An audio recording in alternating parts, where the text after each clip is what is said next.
Hi, Grandma here reading The Golden Goblet, and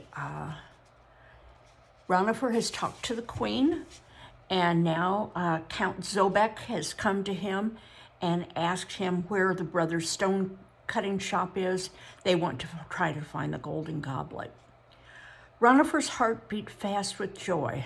The beautiful goblet was to be rescued.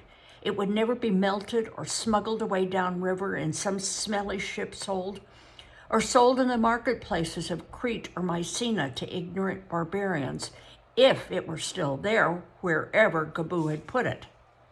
"You must go to the street of the stonecutters," he told the men, stammering a little with eagerness. "Walk west from the wide road that runs beside the Nile, and after a time you will pass a wine shop with a wooden pig's head hung before it. The stone-cutting shop is only a little way further, on the opposite side. You will know it by a great chunk of black granite standing beside the door.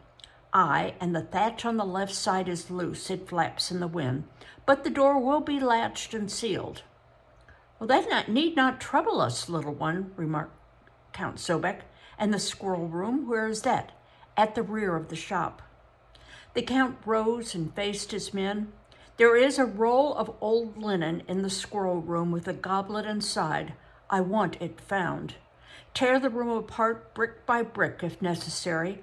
Pay close attention to a cupboard against one wall. You'd best pry it loose first of all. It may have a false back. Go now, make haste, but do not return without that goblet." The men bowed and left, almost running. Ranofer did not see them go. He was gazing up at the Count's calm face. "What is it, boy? Why do you look so?" "A false back to the cupboard. Aye, it is just like Gabu. Why did I not think of that before?" The Count looked at him a moment, then smiled. "Perhaps because you've never had a fortune to hide," he said, "or a greater one to gain." His smile twisted slightly in a way Ranofer did not quite understand, and he turned away, motioning for Ranofer to wait where he was. At that moment, Ranofer appeared in the door of the Queen's room and approached them strutting. "You have finished with this boy, Excellency?" "I have, Ranofer." "Well, with me, Ranofer," the dwarf smiled and puffed out his cheeks importantly. "I have orders concerning you." Some hours later, Ranofer stood on a balcony of the palace, watching the sun sink and the long day draw to a close. The flooded Nile was once more dotted with ferry boats, bringing the weary merrymakers back to their homes to the city of the dead.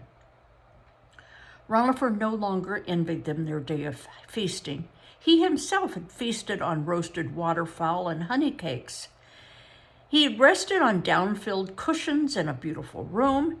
He had had his legs scratched, had his scratched legs bandaged by the finest surgeons in Egypt. Now, freshly bathed, reeking with scented oils and dressed in a shenty of fine linen and a snowy headcloth, he waited, as he'd been told to do, for a summons from the Queen. The sky was flaming when the door of the room behind him opened, and Ranofer beckoned him imperiously. The little man wore golden earrings this evening, even larger than the silver ones, and he was swaggering with pride. "The thieves are captured," he announced, "in the shaft below the crevice, just where you said they would be. The gold and jewels they carried were brought back to the precious habitation, and all has been set in order. It was a great thing you did for Egypt this day. Reckless one, you and I, Ranofer of Abydos, for I have not listened to your tale, all would have come to nothing. Is it not so?" "It is so, master. Oh, I thank you for listening. Her Majesty will thank you." "Her Majesty has already thanked me," the dwarf said with a broad grin, gesturing toward the enormous earrings. "Now she wishes to thank you. Come." Ranofer followed him through the shining halls, wondering what Hecate would say if he could see him now.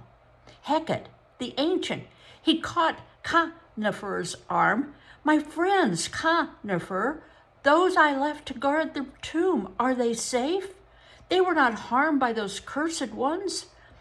Ranofer looked at him blankly. "I do not know. I did not go to the valley. I saw no friends." "Oh, please, will you ask Her Majesty? Will you speak to her for me? She will listen to you." "In the Queen's presence, one speaks when one is addressed," said Ranofer in a chilly tone. "Come along, she doesn't stand there. Don't stand there, the court is waiting." "But the goblet, did Count Zobek find the—" "Make haste, I said." Ranofer made haste, but he was still bursting with questions when he entered the shining room in the presence of the Queen. She bade him rise from his knees at once and come near her. The old man in the gold collar stood at her right elbow. Count Zobek now stood at her left. She was smiling radiantly.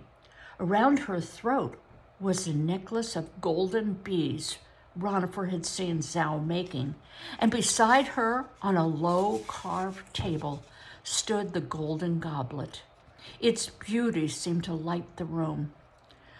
Ranofer's breath escaped in a long-drawn, joyful sigh as he raised a face more radiant than hers. "It is found. It is safe.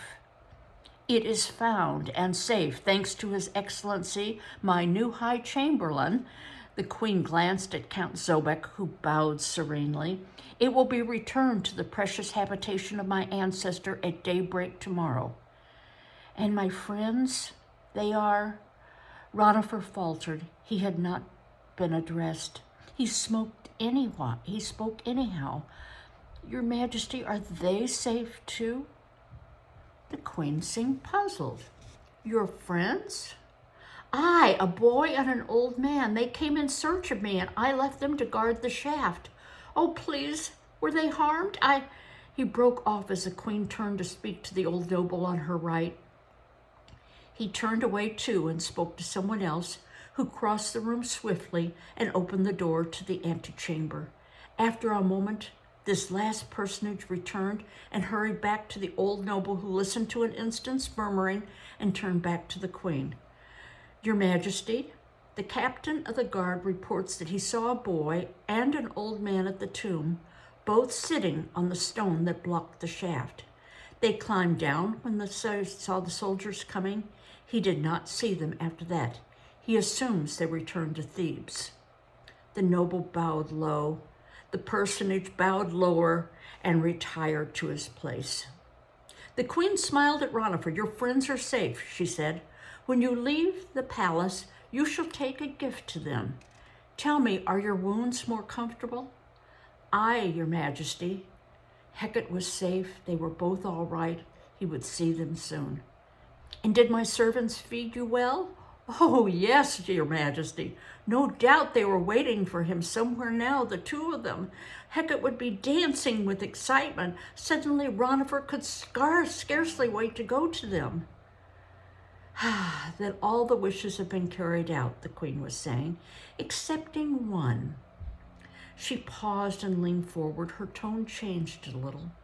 "Ranofer, the son of Thutra, all is well in the tomb of my beloved parents because of you and your courage. I wish to reward you.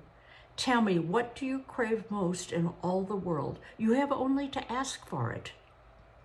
Ranofer lifted wide, incredulous eyes. He could ask for anything, anything.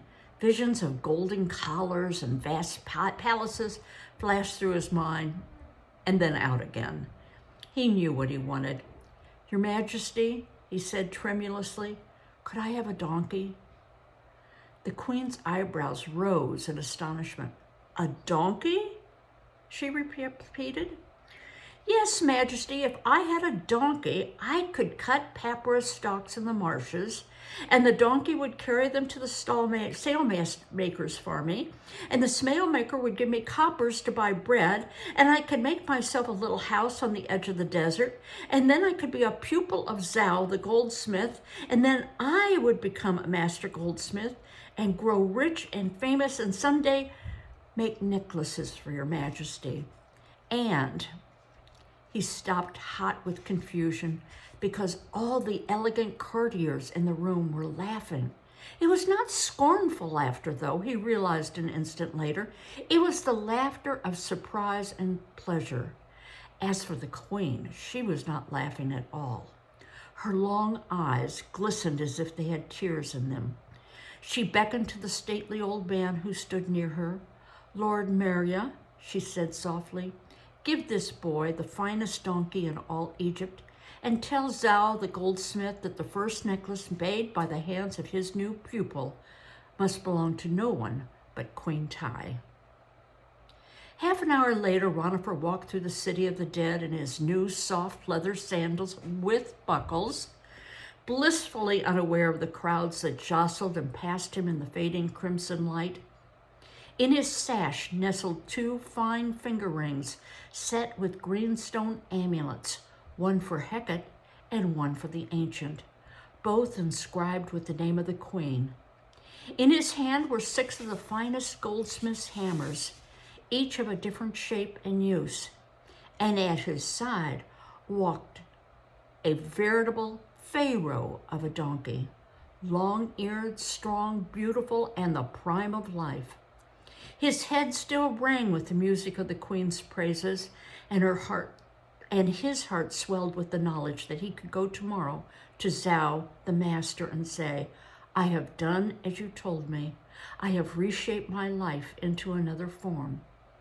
He rounded a corner into the thoroughfare and saw ahead of him 2 familiar figures leaning side by side against the fish docks. At sight of him, Hecate gave a shout and flung up one hand, and the ancient started hobbling toward him as fast as he could come. Ranofer gripped his donkey's rope and began to run. I kind of wish there was another chapter that told us about how they all celebrated together, but I guess we can all imagine that, right? Okay, well, thanks for staying with me. This was a difficult book. I have to confess, I was a reading teacher, and the vocabulary on it and the length of some of the sentences makes it very difficult to read on your own, so I'm happy I got to help you. Bye-bye.